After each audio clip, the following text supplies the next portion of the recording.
Assalamu alaikum. Bonjour à tous. Aujourd'hui, je vais commencer à donner la solution de l'examen d'analyse fonctionnelle, cet examen de la session de rattrapage d'exception de septembre 2019, correspondant à la faculté des sciences d'Oujda. J'ai donné l'énoncé de cet examen il y a quelques jours. Et aujourd'hui, nous allons donner la solution de la première partie qui consiste en les exercices 1 et 2. Regardons l'énoncé de l'exercice 1. Alors, on se donne dans l'espace C0 des suites complexes ayant un nombre fini de termes non nuls. Alors, on connaît cet espace C0 pour l'avoir utilisé plusieurs fois. Les éléments de C00 sont des suites stationnaires, c'est-à-dire à partir d'une valeur, à partir d'un entier, n, la suite vaut 0. Les termes sont nuls. Alors, on munit cet espace C0 de la norme sup de xk. Je dis la norme, mais bon, on va démontrer que c'est une norme. Alors, cette expression, voilà, la norme que l'on définit sur cet espace. Alors, on vous demande de vérifier que c'est bien une norme sur C00. Alors, avant de donner la solution, disons, directe, nous avons déjà répondu à cette question plusieurs fois dans des exercices, dans des examens. En disant que l'espace L infini est un espace de Banach muni de cette même norme, et C00 est un sous-espace vectoriel de L infini. L infini, c'est l'espace des suites qui sont bornées. Et C00, comme sa définition l'indique, ce sont des suites qui ont un nombre fini de termes non nuls. Donc, c'est des suites convergentes. Par conséquent, C00 est inclus dans L infini. Et dans le cours que j'ai donné sur cette même chaîne sur les espaces vectoriels normés, j'ai parlé de l'espace C00, l'espace L infini. Vous pouvez retourner sur ce cours pour voir toutes les définitions des normes de chaque espace cité. Et nous avons dit que C00 est inclus dans l'espace C0. Alors ça, C0, c'est l'espace des suites qui convergent vers 0. Et qu'il est inclus dans chaque LP, l'espace des suites, que nous avons défini aussi dans ce cours, et même avec P égale l'infini. Donc, on peut dire que ça, c'est une norme sur L infini, et C00 l'hérite comme norme, donc c'est une norme sur C00. Mais je vais donner la démonstration détaillée pour montrer que ceci est un... Et évidemment, moi, dans cet examen, qui est un examen exceptionnel, j'aurais accepté une démonstration comme ça, en me disant que C00 est un sous-espace de L infini, et cette norme, c'est la norme de L infini, et C00 est un sous-espace vectoriel de L infini, donc c'est bien une norme là-dessus. Alors, directement, il faut démontrer les trois propriétés de la norme. Premièrement, norme de x égale 0 implique x égale 0, équivalent x égale 0. Alors, si norme de x égale 0, ça veut dire, par définition de cette norme, sup de module de xk, lorsque k varie dans une étoile, est nul. Alors, ça veut dire que chaque module de xk est nul, et donc chaque xk est nul, et ça veut dire x égale 0. Si chaque xk est nul, x est nul. Voilà pour la première propriété. Pour la deuxième propriété, norme de lambda x est égale module de lambda, norme de x. Alors, norme de lambda x, c'est la norme de la suite lambda xk à l'intérieur de cette parenthèse. Donc, c'est le sup de module, module de lambda xk, puisque lambda est un complexe, xk est un complexe. Alors, je travaille dans le cas où c'est un espace complexe pour R, c'est là où, à la place de module, vous dites valeur absolue. Donc, le sup de cette quantité, et comme le lambda sort par le module d'un produit et le produit des modules, donc on a le sup de cette quantité, et là, lambda étant ne dépendant pas de k, on peut le faire sortir, et donc on garde ici sup de module de xk, k variant dans une étoile, qui veut dire tout simplement module de lambda, norme de x. Voilà pour la deuxième propriété. Maintenant, pour la troisième propriété, prenons un x et un y quelconque, dont C0, 0, chacun avec ses composantes. Alors, je prends un P dans une étoile. Alors, j'ai le module de xp plus yp est inférieur à module de xp plus module de yp. Ceci, c'est l'inégalité triangulaire que vérifie le module dans C. Et ceci est inférieur à norme de x plus norme de y. Pourquoi? Puisque module de xp est inférieur au sup des modules de xk. Même chose pour module de yp inférieur à norme de y. Maintenant, en passant pour un p quelconque, en passant au sup lorsque p parcourt une étoile, j'obtiens donc le sup de ces valeurs-là qui me donne norme de x plus y inférieure à cette constante qui ne dépend pas de p, et donc nous avons l'inégalité triangulaire. Alors ça, c'est donc pour répondre à la première question. La deuxième question. Alors, justifier que C0, 0 avec cette norme est complet. Justifier la réponse. Alors, ici aussi, on peut agir de deux manières différentes.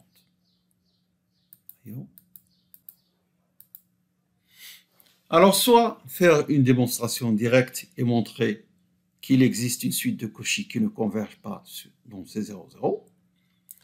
Alors, cette suite que je considère, c'est cette suite-là, ou bien dans L l'infini, cette suite, elle converge vers la suite 1 sur K, K appartenant à une étoile. On peut le démontrer facilement. Vers cette suite, cet élément-là. Alors, où est-ce qu'il est cet élément? Là, je cherche où est-ce que j'ai défini cet élément. Bon, je ne l'ai pas défini, ben, je dis que xn converge vers grand X qui est 1, 1 demi, 1 tiers, 1 sur n, etc. ne s'arrête pas. 1 sur n plus 1, la suite 1 sur k, qui est un élément de L infini, puisque la suite 1 sur k tend vers 0. Mais cette suite, elle n'est pas dans C0, 0, puisque je vous dis la suite 1 sur k qui appartient à une étoile, ce n'est pas une suite stationnaire. Les éléments ne deviennent pas nuls à partir d'un certain rang. Donc, une suite qui converge vers cet élément x qui n'est pas dans C0, 0, ça veut dire que C0, 0 n'est pas fermé. N'est pas fermé dans L infini, donc il n'est pas complet. Alors, donnons la démonstration directe. Comme ça, tout le monde va comprendre le mécanisme. Ça veut dire complet. Complet, ça veut dire toute suite de Cauchy est convergente. Alors, je prends cette suite-là, je vais montrer qu'elle est de Cauchy, mais qu'elle n'est pas convergente dans C0, 0. Elle converge dans L infini, mais pas dans C0, 0. Alors, xm moins xn, quand vous faites la différence, prenons m plus grand que n. Parce que quand vous prenez m et n, il y a l'un qui est supérieur à l'autre. S'ils sont égaux, xm moins xn égale 0. Donc, pas très important. On peut le rendre inférieur à epsilon pour n quelconque. Alors, m plus grand que n strictement. Donc, xm moins xn, ce sera la suite qui commence par 1 sur n plus 1 jusqu'à 1 sur m. Les premiers termes jusque-là vont s'effacer, puisque xn et xm ont les mêmes premiers termes jusqu'à petit n, mais m étant plus grand, donc il va encore avoir des termes non nuls qui sont 1 sur n plus 1 jusqu'à 1 sur m. Donc, cette norme, c'est ça. Le sup de 1 sur k, k variant de n plus 1 jusqu'à m. Et quel est le plus grand de ces termes-là? C'est celui qui est le dénominateur le plus petit, c'est-à-dire ça. Donc, est égal à ça. Évidemment, ceci, on peut le rendre inférieur à epsilon pour n assez grand, et donc la suite est de Cauchy. Mais la suite ne converge pas dans C00. En effet, en faisant un raisonnement par l'absurde, supposons, par exemple, qu'il existe un y dans C00, hein, tel que la suite xn converge vers cet y. Tout d'abord, la suite xn, c'est une suite qui a une norme égale à 1. Le sup de ces éléments, les termes, c'est 1. Donc, xn est de norme 1. Donc, si elle converge vers y est nécessairement non nul. Au passage, donc, ça, c'est une remarque. Norme de xn est égale à 1, quel que soit. Et y est non nul. Alors, il va s'exprimer ce y1, y2, jusqu'à une valeur yp. Et après, des zéros. Pourquoi? Parce que c'est un élément de C00. Alors, a priori, ce P peut être égal à 1 ou 2 ou 3, ou je sais pas, donc c'est un entier. Alors, en faisant le raisonnement par l'absurde, je vais choisir un epsilon pour lequel la définition de Cauchy ne marche pas. Je prends epsilon égale 1 sur 2P plus 1. 1 sur 2P plus 1. Et P, comme vous voyez, il est supérieur ou égal à 1, et 1 sur 2P plus 1 est un nombre positif, strictement positif. Puisque la suite est de Cauchy, puisque la suite converge, alors pour cet epsilon, il existe un n0 à partir duquel j'aurai xn moins y est inférieur à epsilon. Mais si je prends n plus grand que p et n0, donc le n est plus grand que p et n0. Par conséquent, petit n est plus grand que p. Hein? Alors, la norme de xn moins y est supérieure à 1 sur p plus 1 et inférieure à epsilon, qui est égal à la moitié de ça. Et ça, c'est absurde. Bon, peut-être que ça mérite une explication. On va voir pourquoi on a ceci. Rappelez-vous ça. N est plus grand strictement que P et N0. Et à partir de N0, vous avez ceci. Par epsilon. Donc, tout ce qui nous reste à voir, pourquoi ceci? Alors, certains l'auraient déjà compris, mais je vais détailler ça pour voir pourquoi c'est... voilà. Regardez. Vous avez xn est égal à ça. Parce que n est plus grand que p, donc on arrive à 1 sur p, plus 1 sur p plus 1, et jusqu'à 1 sur n. Peut-être petit n peut être égal à ça. Hein. Mais de toute façon, 1 sur n est à droite de 1 sur p, strictement. Donc, ou bien ici 1 sur n, ou bien plus loin. Y est de cette forme. Nous l'avons dit. Nous avons dit, supposons que xn converge vers un y de C00. Maintenant, quand je fais xn moins y, après je calcule la norme. Alors j'aurai 1 moins A1 jusqu'à 1 sur P moins AP. Et après, plus de valeur AI. Donc j'aurai 1 sur P plus 1, 1 sur P plus 2, jusqu'à 1 sur N. Et après, les termes de ces deux suites sont nuls. Donc j'aurai 0, 0, 0. Quand vous mettez la norme de xn moins y, qui est le sup des modules des composantes, parmi les composantes, vous avez 1 sur P plus 1. Donc, cette norme est supérieure à ça. Parce que c'est le sup des modules des composantes de cette suite. Voilà. xn moins y en norme qui est le sup des modules des termes qui sont les termes de la suite. Et il est supérieur au module de 1 sur P plus 1 qui est lui-même 1 sur P plus 1. Voilà pourquoi j'ai écrit ça. Et ceci a été permis parce que j'ai choisi n plus grand que 1, 0, et encore je peux le choisir plus grand que P. Il doit vérifier ça. Donc on a cette inégalité. Et je vous ai montré pourquoi c'est supérieur à 1 sur P plus 1. Et là, vous voyez une absurdité. un nombre est inférieur strictement à sa moitié. Un nombre non nul est inférieur strictement à sa moitié. C'est absurde. Voilà. Alors, regardons quelle est la question suivante. Bon. Alors, voilà. On définit une application de C00 vers C.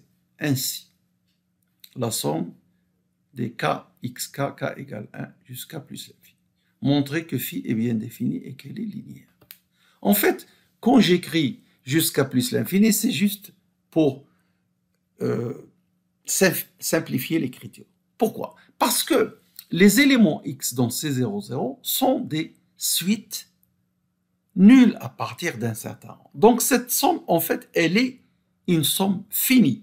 Pour x, par exemple, qui s'arrête à p, je dois écrire k égale 1, xk de 1 jusqu'à p. Mais si je prends un autre x, alors il va s'arrêter avec un autre p, mais je ne peux pas le définir pour... Donc pour simplifier l'écriture, j'écris k égale 1 à plus l'infini, sous-entendu. Donc c'est une définition valable pour tout le monde. Alors, quand on vous dit montrer qu'elle est bien définie, vous allez dire tout simplement que c'est une somme finie, donc elle a un sens. Voilà. La linéarité est claire parce que si vous mettez x plus y, vous aurez la somme de kxk plus yk. Et vous pouvez séparer, puisque ce sont des sommes finies, de somme de kxk, 1 jusqu'à plus l'infini, somme finie, plus sigma de kyk, k égale 1 jusqu'à plus l'infini, mais en fait elle s'arrête à la valeur où la suite s'annule, la suite y. Donc c'est bien défini et c'est linéaire. Montrer qu'elle est A. Phi est-elle continue? Phi est-elle continue? Bon, nous allons répondre à cette dernière question dans cet exercice. Dernière question. Donc j'ai parlé pourquoi c'est bien défini. Montrons que phi n'est pas continue. Alors, je considère la suite xn, cette suite xn que j'ai utilisée plus haut. Alors, je vais revenir là, voilà, cette suite xn que j'ai utilisée dans B, je vais l'utiliser dans C pour montrer que phi n'est pas continu. Cette suite xn que j'ai utilisée dans la solution B, cette suite est dans la boule unité fermée. C'est 0, 0. Pourquoi? Rappelez-vous, j'ai dit que, je reviens en arrière, module de xn égale à 1, quel que soit. Donc elle est bien dans la boule unité, elle est même dans la sphère unité. Mais phi de xn n'est pas borné. Phi de xn égale à n. Revenons pour voir plus clair pourquoi. Alors, ici, regardez comment est défini les éléments de xn. Quand vous mettez, disons, chaque élément ici est un certain 1 sur k. K que multiplie xk est toujours égal à 1. Donc, vous allez, dans phi, vous allez avoir la somme de kxk. Donc, vous aurez la somme de 1 plus 1 plus 1, combien de fois? N fois. Donc, si xn est de cette forme, sa valeur phi de x, qui est donc 1 fois 1, plus 2 fois 2, plus 3 fois 1 tiers, par 2 fois 1 demi, plus 3 fois 1 tiers, jusqu'à plus n fois 1 sur n. Donc, c'est la somme de 1, combien de fois? N fois. Et donc, phi de xn est égal à petit n. Une suite est bornée, mais la suite image, phi de xn, n'est pas bornée. L'application phi, la forme linéaire phi, n'est pas continue. Car on sait que si phi est continue, elle est bornée sur la sphère unité, elle est bornée sur la boule unité. Autrement dit, je ne peux pas avoir une constante k telle que phi de x est inférieur à k que multiplie phi de x, quel que soit x appartenant à C0, 0. En résumé, on trouve une suite dont la boule unité fermée, qui n'est pas bornée, phi n'est pas continue. Voilà. Et donc, on va passer à l'exercice suivant. Alors, voici l'exercice numéro 2. Dans l'espace de Hilbert, muni du produit scalaire usuel, étudier la convergence en norme, c'est-à-dire la convergence classique que l'on connaît pour la norme dans L2. La norme de L2, je vous rappelle que L2, c'est l'espace de Hilbert, et sa norme issue du produit scalaire, le produit scalaire de x avec y, c'est la somme des xk, yk conjugués, k égale 1 jusqu'à plus l'infini. Maintenant, nous avons deux suites. Étudier la convergence en norme et la convergence faible. Voici la première suite, qui est une suite xn dans L2. Dans L2, parce qu'elle est dans C00 qui est inclus dans L2. On en a déjà parlé que C00 est inclus dans L2. Comment reconnaître qu'un élément de L2? Un élément de L2, ce sont les suites telles que la somme des xk au module au carré converge. Voilà ce que ça veut dire un élément de L2. Donc, commençons par cette suite. Regardons si elle converge en norme et si elle converge faiblement. Alors, définition L, la suite 1 sur kk appartenant à une étoile, c'est la suite que j'ai cherchée tout à l'heure, donc c'est ça la suite. Alors, qui est un élément de L2 puisque la somme des carrés des modules de ses composantes converge. Dans le cours des séries numériques, nous avons vu que si une série converge, le reste d'ordre n, qui est la somme à partir de n plus 1, de 1 sur k2, tend vers 0 lorsque n tend vers plus l'infini. Or, ce Rn, c'est précisément xn moins L au carré. En effet. Alors, xn et L, qu'est-ce qu'ils ont en commun? Donc, xn, c'est la suite de tout à l'heure. Pardon. La suite xn, c'est ça. Et L, c'est la suite 1 sur k. Donc, 1 sur k sur toute la ligne. Bon. Quand vous mettez L moins xn moins L, ou L moins xn, les premiers termes sont 0, 0, 0. Et à partir du premier terme, donc si je mets L moins xn, j'aurai 1 sur n plus 1, 1 sur n plus 2, etc. Donc, Rn ici, c'est la norme au carré de xn moins L. Ce n'est pas la norme parce qu'il n'y a pas la racine carrée. Donc, c'est la norme de xn moins L au carré. Alors, le Rn tend vers 0, ça veut dire xn moins L au carré tend vers 0. Et donc, xn converge vers L. Si la norme au carré tend vers 0, norme de xn moins L tend vers 0 aussi. Et ça veut dire xn converge en norme vers L. Alors, on sait que la convergence en norme entraîne la convergence faible et vers la même limite, alors xn converge faiblement vers L aussi. Pour le deuxième exemple, c'est yn ça. Alors, regardez ici. 0, 0, 0, et puis après 1, 1, 1 demi, 1 tiers, etc. jusqu'à l'infini. La suite 1 sur k, mais à partir où on met le premier terme à partir de rang n plus 1. C'est-à-dire on la décale.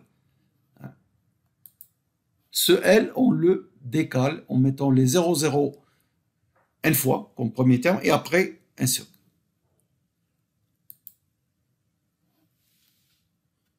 Mais juste un décalage, par conséquent, la norme de yn, c'est la somme de 1 sur k au carré, k égale 1 jusqu'à plus l'infini. Je reviens sur la définition. Quand vous mettez la norme au carré, c'est la somme des composantes au carré. Je dis les composantes au carré sont parlées de modules parce qu'elles sont toutes positives. Donc, sigma de 1 sur k au carré, k égale 1 jusqu'à plus l'infini. C'est ça la norme de y. Et ça, cette suite, elle est très particulière parce qu'on l'utilise souvent. Si on l'a calculé lorsqu'on a étudié les séries de Fourier. Elle vaut pi sur 2 sur 6. Alors, ce qui nous intéresse, c'est qu'elle est supérieure à 1, par exemple. Elle est supérieure à 1. Donc, je vais commencer par la convergence faible. Vous allez voir pourquoi, tout à l'heure. Donc, je prends un élément du dual de L, L de près, un élément du dual, c'est-à-dire une forme linéaire continue. Or, alors c'est là où servent les cours précédents. L2 est un espace de Hilbert. Donc, chaque forme linéaire, d'après le théorème de Riesz, est de cette forme-là. Phi comprise. Elle est de cette forme où A est un élément fixe de L2. Donc, phi de x égale x, produit scalaire avec A, le produit scalaire dans L2, où A est un élément de L2. Alors donc, phi de yn, vous allez faire le produit scalaire de yn avec A. Mais yn commence par des zéros, n0. Donc quand vous faites la somme ici, vous allez tomber, en fait le premier terme que l'on va rencontrer, le terme de rond k plus n, avec k égale 1, le terme de rond n plus 1. Donc k égale 1, le terme k plus 1. Pour A, j'écris ça. Mais pour yn, ne tenons pas compte des zéros. En fait, ce produit scalaire, c'est la somme de 1 sur k, module de ak plus n avec le conjugué. Oui, c'est bien ça. Alors, je reviens un petit peu en arrière. Quand vous multipliez le produit scalaire, disons que A, écrivons A au-dessous, ici. A. En dessous, c'est A1 jusqu'à AN, et puis AN plus 1, AN plus 2, etc. Donc, le produit scalaire, c'est la somme de 1 que multiplie AN plus 1, 1 demi en conjugué, 1 demi que multiplie AN plus 2 en conjugué, etc. Donc, c'est bien ce que j'ai écrit ici. Le produit scalaire de yn avec A. Parce que ce yn est une suite particulière. C'est une suite qui commence par 0, les zéros une fois, et après commence 1, 1 demi, etc. Voilà le produit scalaire de yn avec A, et c'est phi de y. Alors, ceci, je peux l'écrire comme étant le produit scalaire de L avec grand A, où L, c'est la suite 1 sur K, et A, c'est cette suite-là. Pourquoi? Parce que je vais utiliser l'inégalité de Cauchy-Schwarz. Donc, ce produit scalaire, le module de phi de yn qui est égal à ce produit scalaire est inférieur à module de L. Module de L, c'est quoi?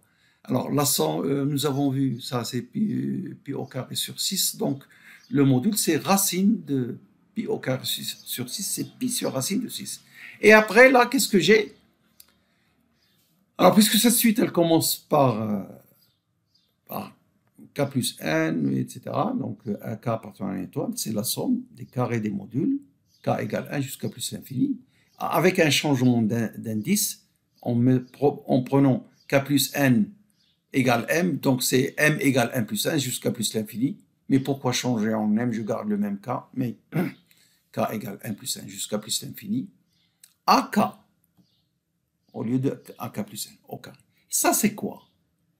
Sans regarder la racine. Ça, c'est le reste d'ordre 1 de cette suite. Et cette suite, elle tend vers 0. Pardon, elle converge. Pourquoi? Parce que A est un élément de L2. Rappelez-vous, ce A qui définit la forme linéaire phi. C'est un élément de L2. Cette série converge, le reste d'ordre n tend vers 0.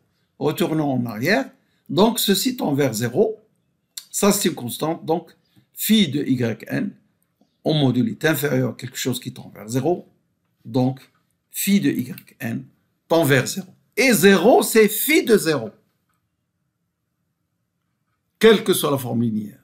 Nous avons phi de yn, vous voyez bien que nous avons pris une forme linéaire quelconque. Nous avons démontré que phi de yn tend vers 0, qui est phi de 0. Ainsi, la suite converge faiblement vers 0. Alors, si vous voulez regarder les définitions sur la convergence faible, je vous conseille de regarder le cours sur les espaces réflexifs, ce cours que j'ai fait en vidéo il y a un an ou plus. Je vais vous laisser le lien dans la description. Maintenant, regardons, est-ce qu'il y a convergence en nombre de yn? Alors, cette remarque que j'ai donnée au départ, la norme est supérieure à 1, au carré ou sans carré. C'est kiff-kiff. Bon, Alors, supposons que Yn converge en norme vers un élément B. Alors, forcément, B égale 0. Pourquoi? Parce que la convergence en norme d'une suite entraîne qu'elle converge faiblement vers... la convergence en norme d'une suite vers un élément U entraîne sa convergence faible vers ce même U. Alors, cette flèche avec W, ça veut dire convergence weak, qui veut dire en anglais faible. C'est une notation. Il y en a certains qui mettent une flèche en moitié en enlevant un chevron, moitié chevron. Mais moi, je préfère ceci, c'est beaucoup plus net. Parce que avec une écriture, vous ne pouvez pas avoir ni le chevron complet ou même moitié. Donc là, convergence, si Yn converge vers B, alors elle converge faiblement vers le même B. Or, nous avons vu que Yn tend vers 0, donc B est nul. Mais ceci est impossible parce que module de Yn est supérieur à 1, quel que soit n. Il ne peut pas converger vers 0. Voilà l'absurdité et ceci finit cette question. Alors, en résumé, revenons à l'énoncé. Nous avons deux suites. La première converge en norme, donc elle converge faiblement vers la même limite. Celle-ci converge faiblement vers 0, mais elle ne converge pas en norme. Ceci montre en quelque sorte que la convergence faible n'est pas équivalente à la convergence en norme. Ce que l'on sait, c'est la convergence en norme. Si elle existe, elle converge la convergence faible vers la même limite. Mais la réciproque est fausse. Merci de votre attention. J'espère que vous avez aimé cette vidéo. Et si vous l'avez aimé, mettez un like. Merci de votre attention encore une fois et à la prochaine fois. Inch'Allah, pour la deuxième partie et la solution de la deuxième partie de cet examen. Au revoir.